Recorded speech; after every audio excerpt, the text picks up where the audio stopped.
तर नमस्कार पब्लिक.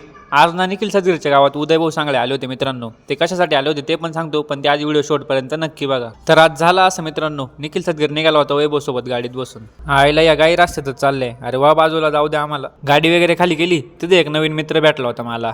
त्याचसोबत बसलो होतो गप्पा मारीत. आपल्या मित्राची स्माईल पाहिली ना मित्रांनो, किती गोंडस आहे. हां, डायरेक्ट गट्टी डायरेक्ट तो आहे ना मित्रांनो, आपल्या सॅम भाऊचा जोडीदार होता. त्याचसोबत आला होता तो तिथं. गाडी वगैरे खाली करून मग निघालो होतो घरी. चायला इथले डोंगर पार वाळून गेले बघा मित्रांनो. हा, पण इथला बांधारा फुल भरेल बघा मित्रांनो. आपल्या बांधारा एवढा नाही, पण मग भरेल बरं का. गाडीत बसून बसून पार झोप यायची वेळ आली होती आणि हा मोन्या मस्त गाणे ऐकत होता. चांगली झोप लागायला आली मित्रांनो. तेवढ्यात वैभव गागून उठतो, ए गाडीचं टायर पंक्चर झालं, उठा. मोन्या गाडीतून खाली उतरला, पानं घेऊन गाडीचे टायर आपटीत होता. म्हटलं तुला कळत आहे का काही पण. तो बसला होता आपटीत. तो म्हणतो हा हवा कमी बघा एका टायरात.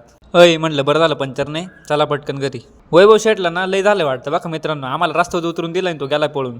त्याच्या गाडीत बसलं का तो उतरूनच देत नाही. थांब म्हणतो अजून एक ट्रिप, अजून एक ट्रिप. अरे बाद झालं भाऊ, उतरू दे. पायी पायी घरी येतो तो मित्रांनो. मग मोहनची गाडी घेतली.